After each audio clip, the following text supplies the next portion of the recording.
All right, looks like everyone is in, so we can start a little bit early then.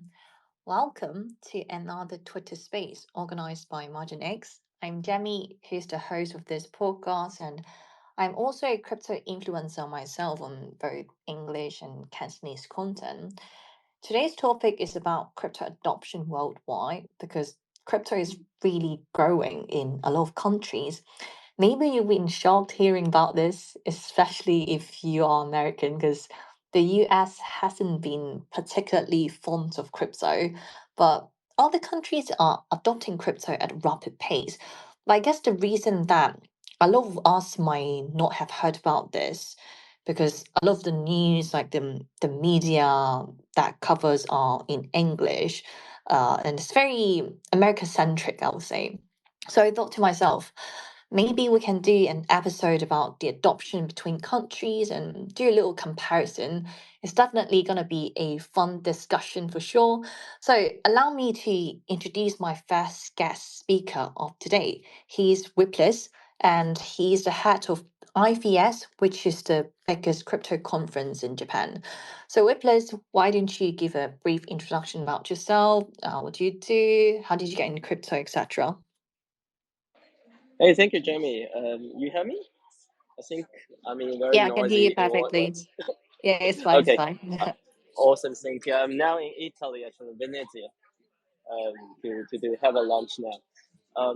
Yeah, so I'm based in Japan and the head of IBS Crypto, which is the largest crypto conference in Japan. This year we welcomed about 10,000 crypto related people like all over the world to the Asian capital Kyoto in Japan to have a big conference there. And we even blocked the Nijo Castle, which is the World Heritage and the largest castle in Japan, to create a great after for that. Currently, I'm also work for IVC. It's a Japan-based crypto VC, and we actually from the last month we just finished our 200 portfolio development, and yeah, that makes me become one of the most active crypto VC in Asia. Thank you. Well, it's great to have you, and I'm sure you're going to have a lot of fun in Italy. I do know that you have a meeting coming up soon, so I'm going to ask other guests to give the brief introduction, and I'm going to ask you the questions straight away. So the next guest I would like to invite to this podcast is the great Dan. He's my buddy, and he's also another crypto influencer. He has a YouTube channel called Fu Value Dan, so make sure to give him a follow. So Dan, why don't you give a brief introduction about yourself, like, and how did you get into crypto? Hi, thanks for the invite and letting me hang out and chat. Before I give my introduction, I did not know there was a crypto convention in a Japanese castle. I totally would have gone to that, so I'm going to try and catch the next one. So I learned that for being a part of this. So I got into crypto in 2016, but I actually heard about Bitcoin in 2013. I was very interested in buying it, but at the time there wasn't an easy way to do it. You had to wire money to this exchange, and at the moment, at the time, not a lot of people did it, and I didn't know anyone in Bitcoin, so it was really hard to get into. 2016 comes along, I find out about Coinbase, and it was a really easy process. At the time, you could actually buy cryptocurrency with credit cards, and I did things with credit cards where I was looking for ways to uh, convert credit card power into cash to pay off credit cards to get a lot of credit card miles, points, hotel points. A lot of weird things going on, but I was super into gaming finance, point systems, and that eventually evolved into learning about Bitcoin, Ethereum, DeFi, and a whole lot of the crypto and blockchain world. So during 2020, that was my first year living abroad fully. And then COVID happened, and I was like, all right, well, I guess I can't really go back and work. So I decided to start making content online. And then I made some videos about cryptocurrency. That did well. And I just kept doing that. But at the moment, I'm kind of a casual creator. I'm really into learning and finding out and jumping into a lot of different ecosystems. So I've been doing that as of lately. Now, that was a long intro, so I'll stop. No, no, I love it because before I met you in Singapore, I've actually watched your channel because your channel is so diverse. And there are like different niches in crypto, whether it's DeFi or gaming. Because even though you're in crypto, you got to find a niche, but you are like so knowledgeable in different areas. And also, I find it very interesting when you told me about the credit card. How you got into credit cards, because I did not know about this because I'm based in Hong Kong and we don't have this sort of system that we can use. Let's just put it that way. Well, anyways, let's last but not least, let's move on to the last guest speaker we have on this podcast. He's Hakan, and he is a representative from the PandiX Turkey team. Because I know that Turkey is adopting crypto at a very rapid pace. So it's great to have you, Harkin, to offer your perspective. But why don't you tell us a little bit about yourself? Give us a brief introduction as well. Hello, Yami. Thank you very much for inviting me. And hello, everybody. I am Hakan, Managing Director of PandiX Turkey, and the founder of the OVO Digital Services. When I first met with cryptocurrency, it was like 2013, something else. And the central exchanges was newly opened in Turkey in that times, and after that, Turkey developed and moved forward very fastly in crypto adoption. So, and in 2020, our company, our digital services, became a distributor of PundiX. And our first aim was able to mediate crypto payments in Turkey. On that times, there was no restriction.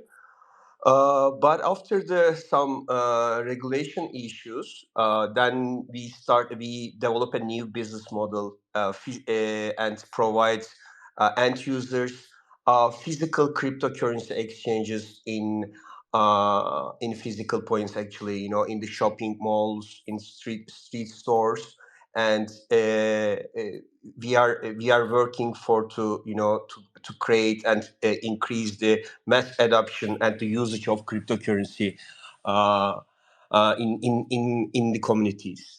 So on my side is how the story started is like that. And we are also developing some KYC and know your business products in over digital service, which we are going to announce in 2 months. Great. I'm loving this podcast already because this is like, I would say, the most decentralized podcast I've ever done. We have someone from Japan, and Dan is based in Taiwan. He's American himself, and also we have the Turkey team, and I'm from Hong Kong. So it's going to be a very fun discussion. But, anyways, without taking too much of your time, and especially Whiplers, because I know you have to another meeting to rush to. So I'm going to throw the first question to you. I'm very curious about crypto in Japan. And could you tell me a little bit more about like what is going on there with the adoption and how are Japanese people taking it? Sure, of course. So crypto in Japan is not that popular as maybe I think. I'm quite excited we have Hakan because he's from Turkey. I heard that like everybody, a lot of shops in Turkey using like they just accept the USDC or USDT instead of the real currency. So yeah, I think that's a pretty point. But in Japan, in general, like the digital payments, the rate is pretty low. So yeah, no matter it's crypto or not, it's still not very well like renowned or acknowledged as like a payment system or something we can use in daily life. So this is a big thing. But actually, in the other way, like Japan start very fast. Like we have Mt. Gox, we have a lot of exchanges. in very early times, like 10 years ago. But yeah, because we got the accent of the Mt. Gox, the government just created very strict regulations to limit a lot of activities for those crypto-related companies, especially for the legalization, the taxation. So in Japan, in the past years, if you have some crypto in your hand and that tokens like increased in value, you have to pay the tax for that on the gain of those even unrealized tokens. So this prevents most of companies getting into crypto and make a lot of famous crypto companies get into Singapore or Dubai. For example, the biggest example is Aster. They claim that it's like the largest blockchain in Japan, but their headquarters is in Singapore because they cannot afford this kind of taxation. But from the past 2 years, so the crypto and the Web3 become one of the national policy from the government because Japanese government think that will be crypto Web3 can be a new increasing point on its economy more than the traditional economies. AI and Web3 can be the national policy, and they are trying to build a lot of new policy to support it. And the Japanese government people say that because we have those Mt. Gox accents, so we have very good, well done regulations. So we got a good base. So we welcome all those crypto companies from all the world to join crypto company, to join the crypto ecosystem in Japan. So I think, yeah, from this year, everything is warm and welcoming, and we have a lot of like new like legislations that can be much more open than a few years ago. Thanks. Well, that's what I heard from them, the news as well, and correct me if I'm wrong, because it's very interesting about the Japanese market. Because like decades ago, you guys are so strong in terms of exporting like nice cars globally, but you guys kind of missed the Web 2 era. So for the Web 3 train, you guys don't want to miss it, and you're trying to attract crypto businesses worldwide, but at a very cautious level. So I wonder, Whipless, like, have there been any like notable, noteworthy collaborations between the government and the private sector to promote crypto adoption? Like, what exactly is the government doing to welcome all these businesses to go to Japan? Okay, I want to say 3 points about it. I think one is about legalization, about the taxation especially. So it changed a lot. So now, like, if you have a company and you have your own tokens, there will be no taxation on the gain of your like unrealized tokens. And even furthermore, from next year, if you are a trader, your unrealized tokens will not be taxed as well. So this is mostly, I think, work with Asta because Asta is the Watanabe Sota, the CEO, was quite famous, and but like she's going to Singapore as a Japanese. Japanese government are very worried about those kind of brain drain to lose so many young talents in Web3 industry to go overseas. So they want to call them back. So they have quite a lot discussed with those young entrepreneurs together to make the legal law together. This is the first point. Another one is about the stable coin, including the Bank of Japan and also the FSA, the Financial uh, Service Agency. They are pushing this to become legalized. And recently, MUFG, one of the biggest bank in Japan, released its stablecoin, and also SBI, one of the largest stock market company. They're collaborating with Circle, and they already released the like USDC to be legal to get into their exchange in Japan. And also for those local governments, they're trying to push. Although I'm not sure they really understand or not the metaverse and those NFT membership card, like Ubali, a town which is like even bankrupt before.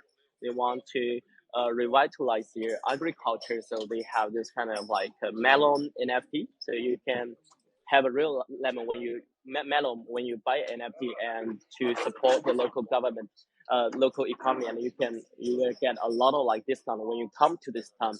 So Japanese government say it's an exchanging population, because the aging society is a bigger problem that Japan is facing, especially in local areas. There's no people. There's only old people. The average age of Japan is 50 about. So even it's more in the smaller towns than Tokyo, like 60 or 70, which is quite a dangerous situation. They want call this young people to go back by using these metaverse approaches. So I think that's the 3 points I want to demonstrate it. Thanks. Yeah, aging population is definitely a problem because it's very difficult to convince, let's say, I don't know, my mom or my uncles to get into crypto, but it's much easier for me to tell my friends about it, and they're a lot more open-minded. And with this, you mentioned a little bit of challenges within your country, within Japan already, but I wonder if there's still any other challenges that you see that Japan might face, and also the loco would face when it comes to assessing crypto, and are there any more like barriers that stand out with So this? the barrier for yes. So the barrier for accessing crypto, right? Yeah, for the loco That's to access crypto. yes. The barrier is the age actually. The average age is like 48.8 in Japan. It's the highest in the world. Actually, it's the second in the world. Then the first one is Monaco. It's a very small city. So it's almost the most aging society in Japan. So like, even you go to a ramen shop, you have to pay cash because people are very confident about it. And also the economy itself is quite self-sufficient. So they don't need a crypto as a new layer for this payment system. So that's something quite worried about it, that those crypto before Web3. But definitely when we enter this era of Web3, we have much more applications. We have a lot of things to like certificate. I think Japan will just catch up and going forward in terms of crypto. Yeah, because you guys are very, you guys definitely gained the experience from the Malgox event back in 2014. Just to give you guys a little context, Malgox at the time was the biggest crypto exchange, and it got hacked. And this event was like so massive because the exchange handled more than 70% of all the Bitcoin trading back in 2014. So I wonder, this incident, is it a good thing or bad thing for the local Japanese crypto market? Is it like affecting affecting like how people view crypto like negatively, or it's just like provide more experience, like even though you guys learn it the hard way, but when it comes to regulation, you guys are a lot more straight, a lot more clarity, you would say.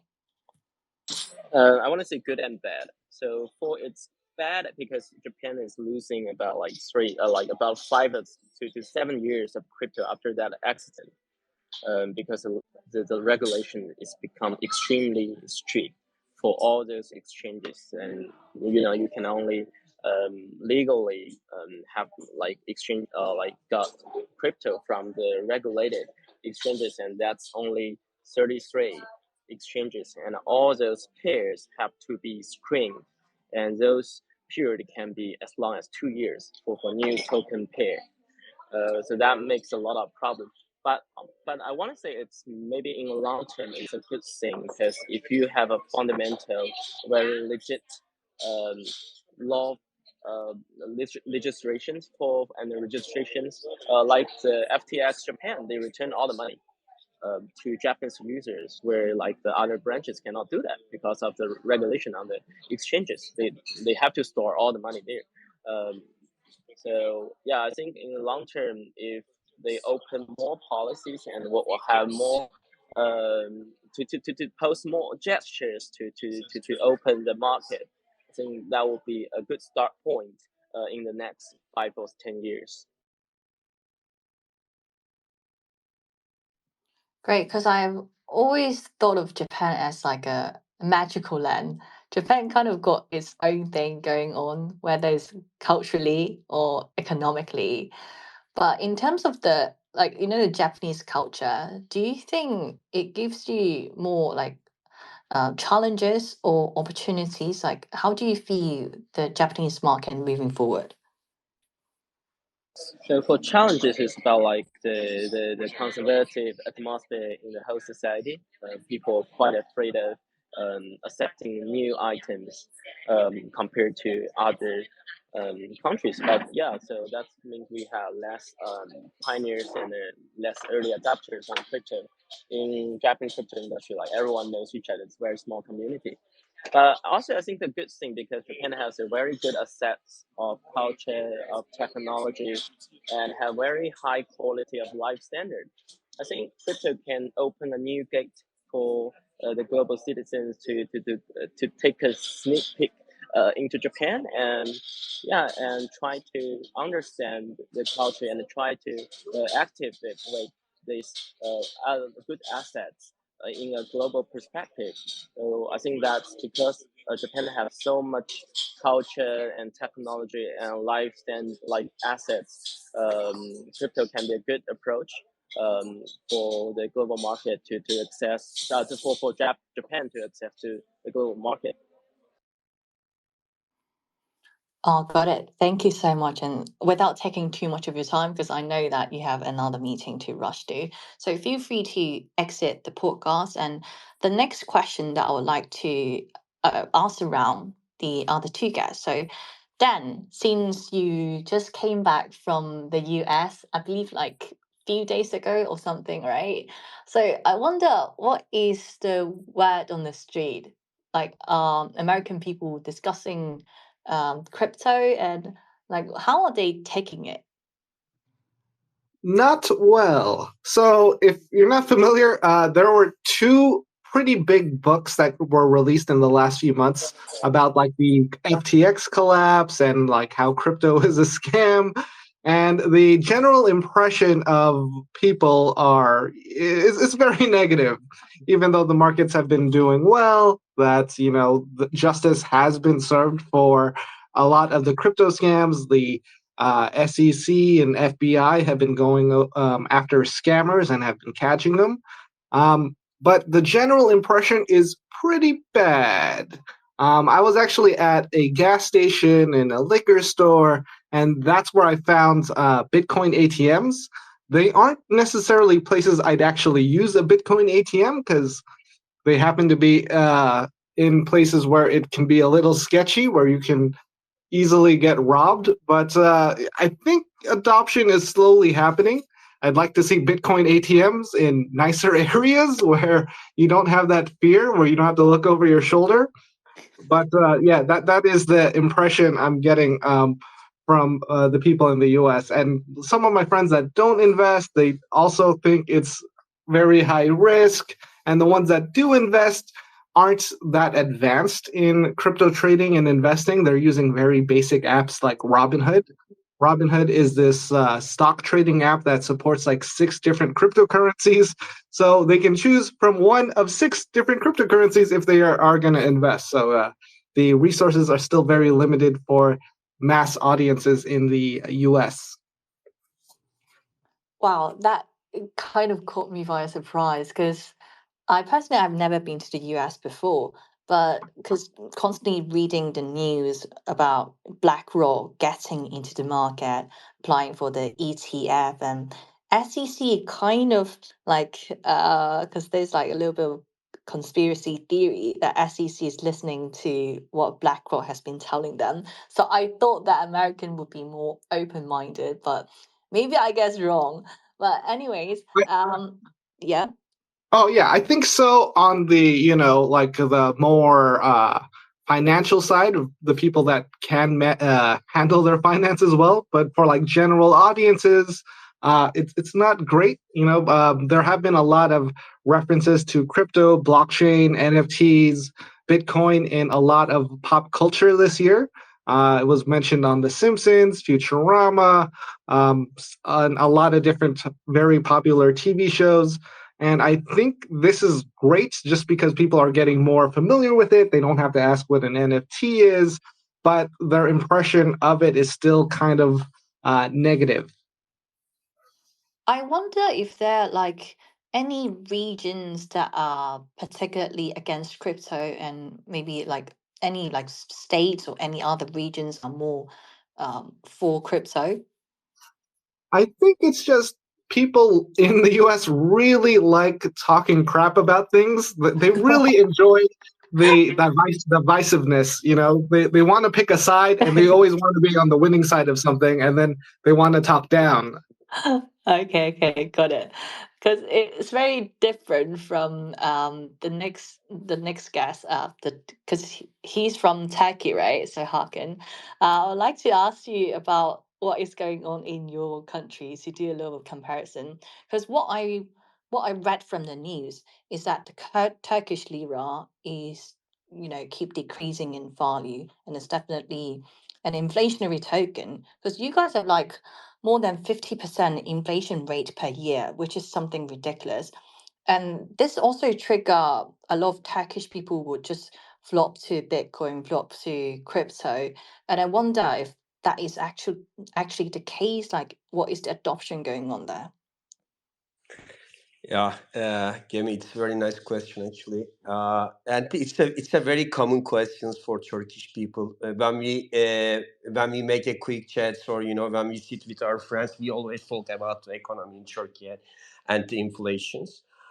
So uh, I think the crypto adoption, crypto adoption is not related with the inflation. My approach is a little bit different on that subject. I think I we think firstly need Hakan to lost analyze his the internet or something. Okay, I guess there are some technical difficulties. No one talked for a while, so I guess I'll jump in. And yeah, just gonna wait till someone else jumps back in here. Sorry, guys. I have a problem with my internet connection. Gemi, I don't know which did you catch me or not, but it's a very good question about the economy in Turkey. So, and it's a very common question and the common chat with our friends. When we are at the dinner, we always talk about economy in Turkey. So, my approach.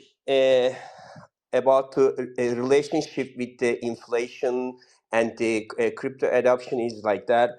I think it, I think it's necessary to analyze human psychology in the countries with high inflation because the high inflation countries people only concern is to survive.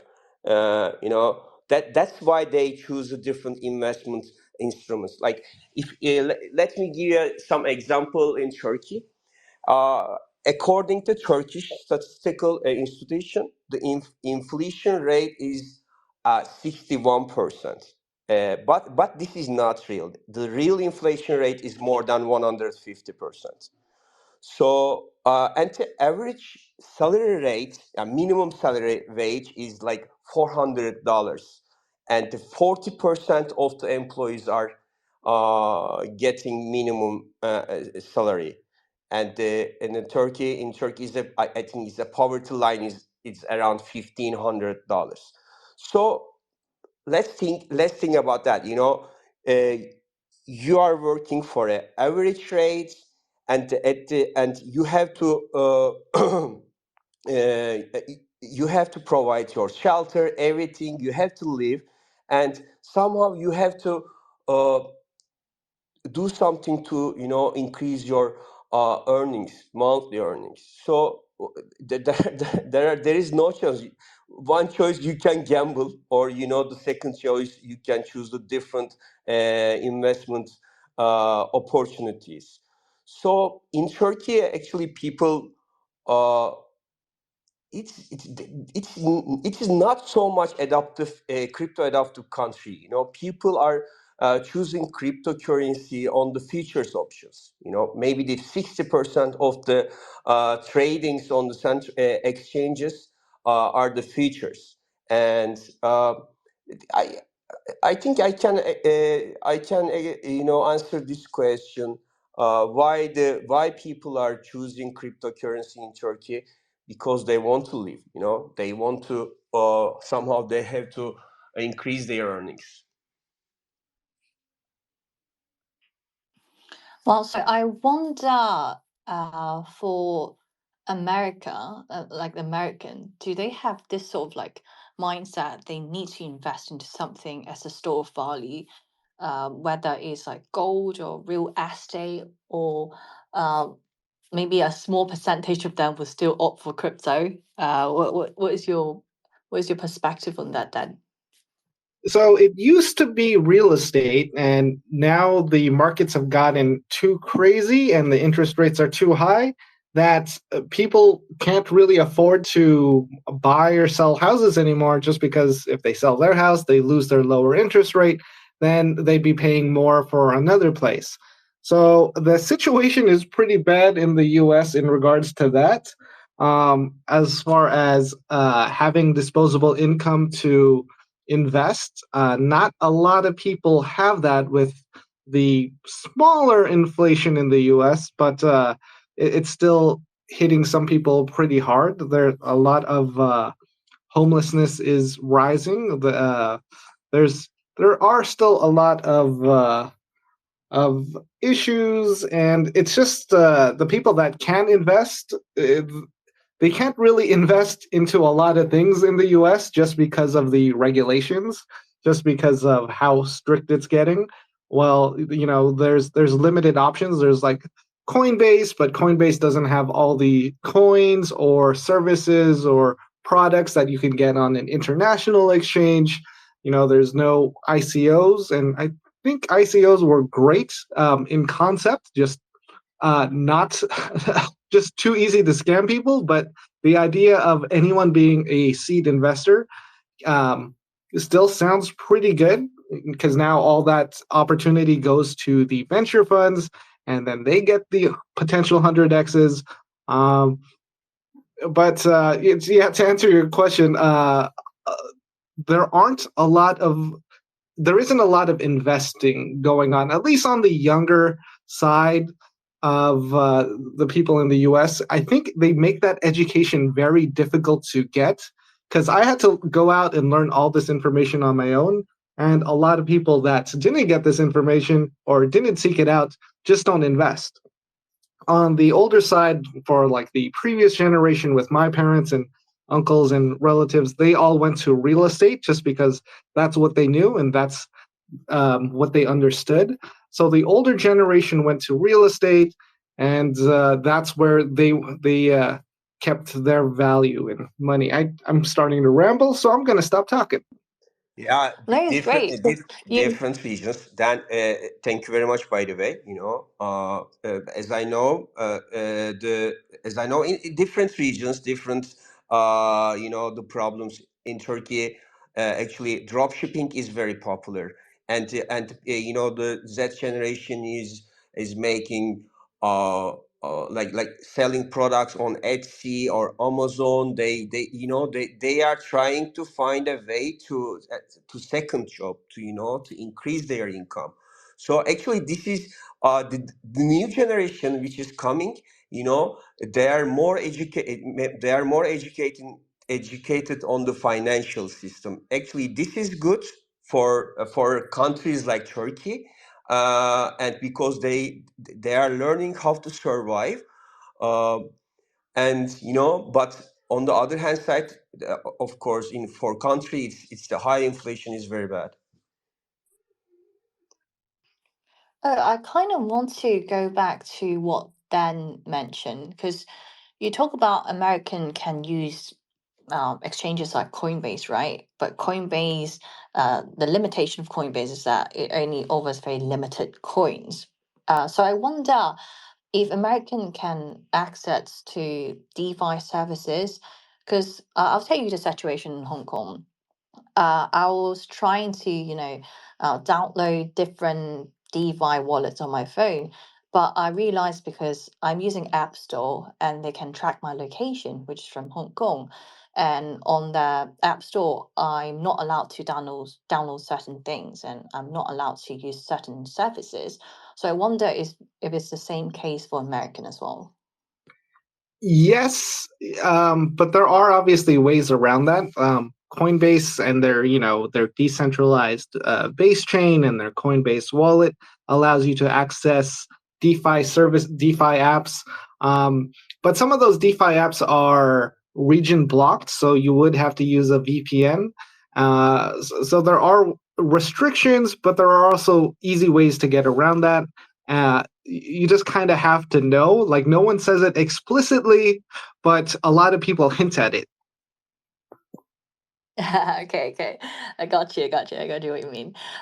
So in comparison to Turkey, I wonder, because I lost the connection a little bit, so feel free to fill me in. I wonder in Turkey, seems a lot of the locals are using crypto. Well, what are the stance of the government? Like, are they seeing crypto as a threat? Like, oh my gosh, all the locals or Turkish people are using crypto instead of the lira. What's the response from the government though? Actually, there is no response. We have one notification from the central bank in 2021. It was the use of cryptocurrencies as a payment method is prohibited. This was the first notification, and the one regulation on the to the central exchanges. They just need to complete KYC and report the suspicious transaction to Financial Crimes Investigation Agency. On the other hand side, if you are running a central exchange, there is no any regulation right now, but they are planning to consider about that. But the government focus on the regulations is just through the central exchanges, But there are so many different areas, like the marketplaces, real world assets, the tokenization, NFTs, but the Turkish government right now, uh, on the draft regulation, uh, they only focused on the central exchanges, regulate the central exchanges. And I believe that because the regulations always comes after the Europe to the Turkey. Probably when the Mika is completely completed, and after that in 2024, firstly there would be a regulation on central exchange, and after that, maybe they can expand on the crypto payment side and other areas. Uh, uh, One more point I want to add for the regulations.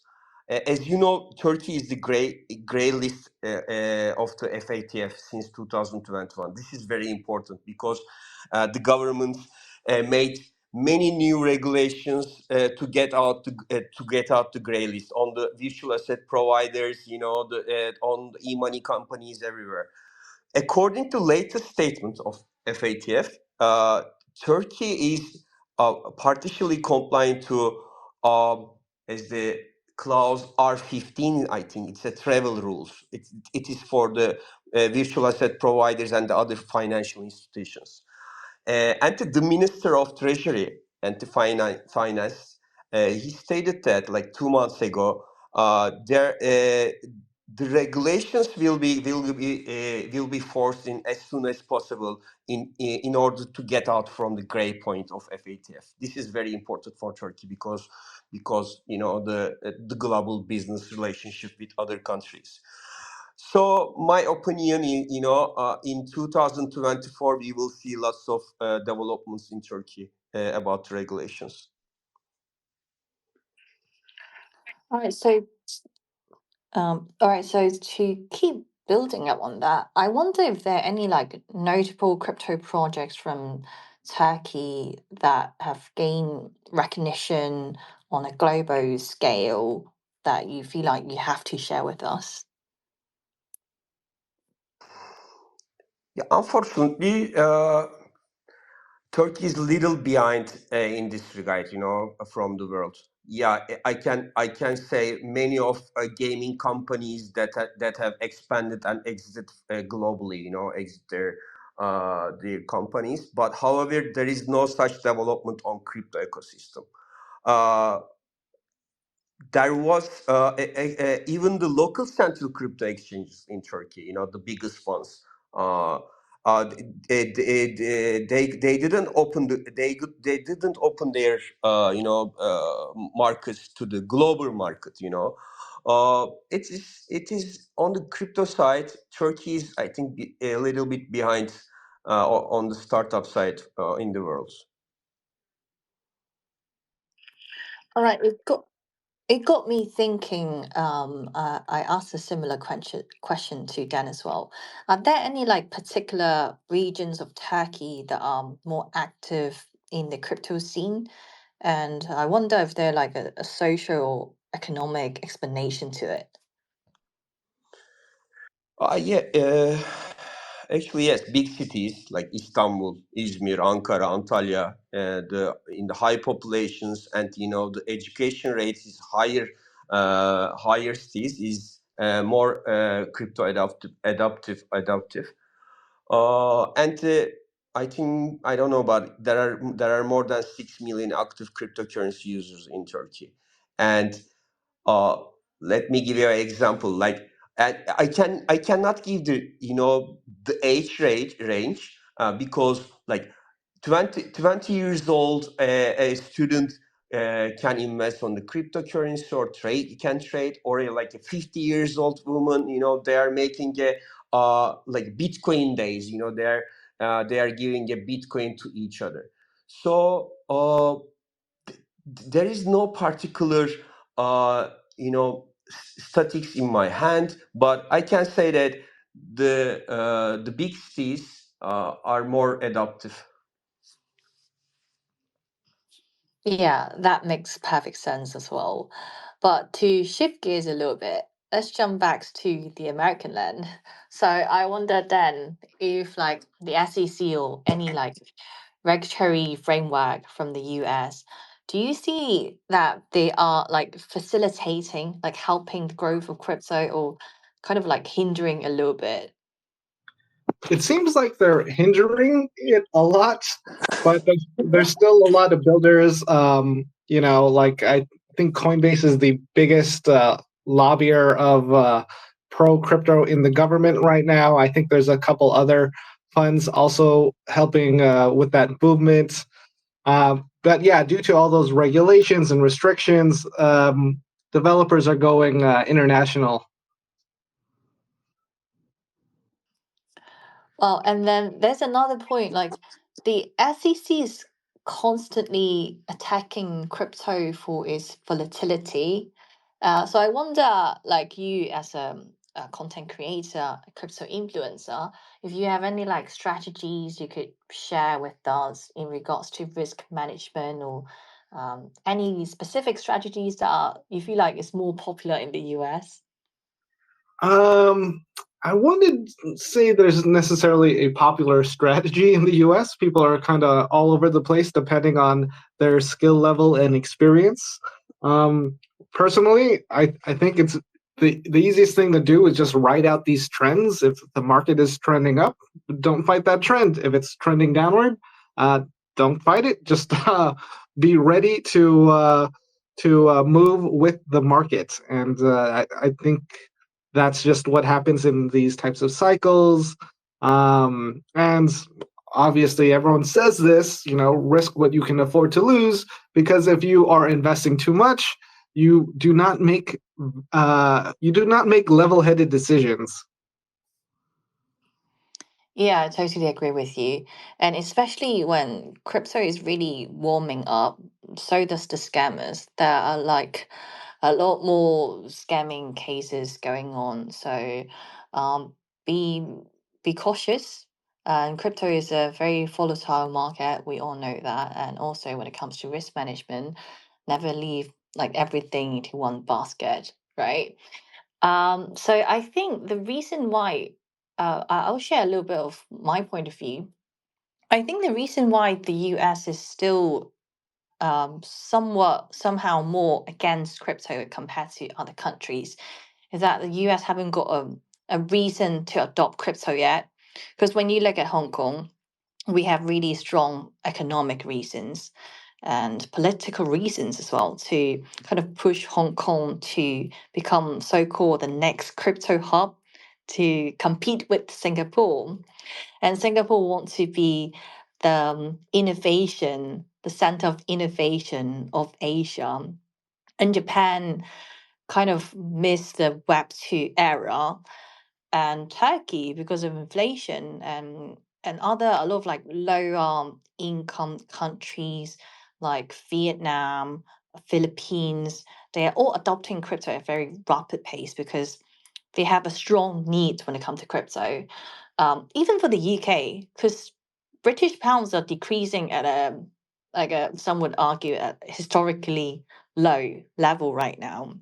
So the prime minister needs to kind of think of new ways to get income for the country. But US right now is like the strongest market. Even like despite there are a lot of issues, like because Dan mentioned like the homeless and also unemployment rate as well, I believe, right? Yeah, so that it makes a lot of sense. The U.S. doesn't want to take away from the U.S. dollar. They don't want that competition. So there really is no need to push crypto adoption at this moment. Yeah. So looking ahead, what like what does it take for America to adopt crypto and finally offer that regulatory clarity that we've been longing for so long? Maybe if you sign up for Coinbase, you get a free pack of beer. Right, that's a great point. That's a great point. So, the final question I would like to ask Hacken. Um, so does like the traditional banking sector in Turkey see crypto as a competitor? Like, what is going on in the banking sector? Do they even like have crypto as one of the financial products, or see it as a competitor, like a straight no? Risky questions. uh, Banks are always, is that they are always competitive to the crypto ecosystem. I think in Turkey, yes, in like with the central bank regulation in 2021, the central bank said that only deposits can be end user deposits can be only done through the banks. Before that, end users can deposit the central exchange from the e-money companies or the other fintechs. So and as I know, so many banks are already developing their central exchanges, and also, or they are buying some companies, local central exchanges. After the regulation, probably they will be in crypto exchange business. And also, they are working for the, or developing for the crypto payment infrastructures too. So yeah, banks are very competitive for the for all exchange side and on the payment side and the the other technologies on the crypto. Oh, on the top of my mind. So I wonder, since Turkish people are using crypto for their daily lives, right? Do you guys pay for your goods and services in USDT, so like a stable coin, or like crypto, like Bitcoin? Uh, there is no settlement on the banks, by the way, and we cannot make payments through the cryptocurrencies. Only exchange, only the exchange is, there is no problem on the exchange side. Uh, People actually use uh, foreigners are using cryptocurrency too much in Turkey for the not payments. Actually, to transfer their money to the to Turkey, because they have a residence permit in Turkey. They can open a bank account, but they cannot transfer their money. They choose cryptocurrency to transfer and to establish a company in Turkey or buy a house or cars. So Turkish people mostly use cryptocurrency through the central exchanges, and they are trading, and mostly they trade on the futures. Oh, got it. So, because I'm talking to like different businesses in Hong Kong, because since Hong Kong is pushing the Web3 narrative strong, right?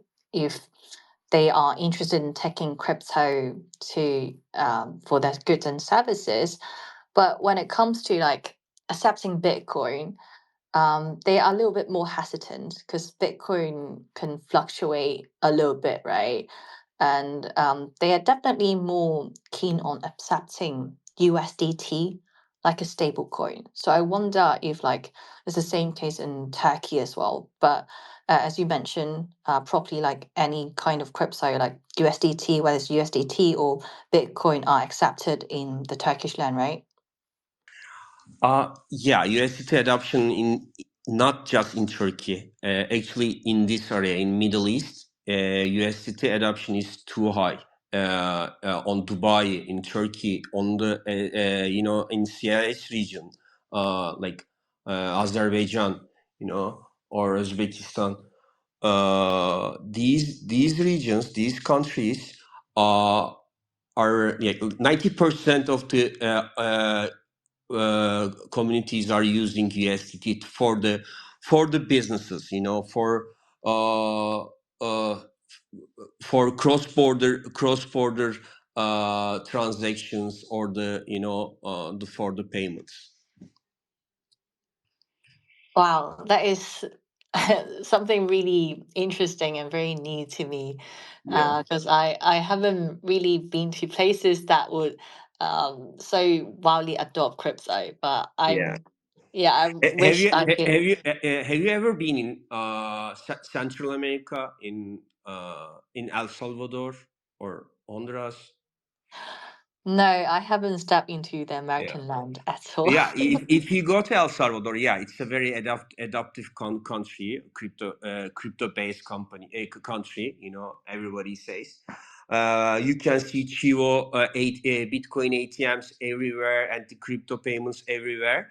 But you know, what I see there, if you are a foreigner, go to the El Salvador, you cannot pay with the Bitcoin. Maybe in the Bitcoin beach, yes, you can.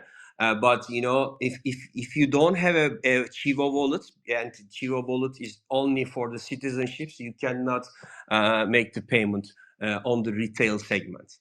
Uh, I think this side of the earth, like Middle East side, is much more adaptive on the cryptocurrencies.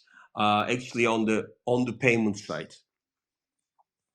Well, I can't wait to see it in my own eyes, and there are definitely a Yeah. lot of places that I have to travel to. I've never been to the US, never been to Turkey, but it's one You day. should have to visit here. There are there are hundreds of physical exchanges. It's not just Pundex, by the way. Yes, we are the biggest physical exchange network in the world right now. But uh, when you come to Turkey, in the Grand Bazaar, everywhere in the shopping malls, you can see physical exchanges, Bitcoin ATMs. You can directly exchange your cryptocurrency.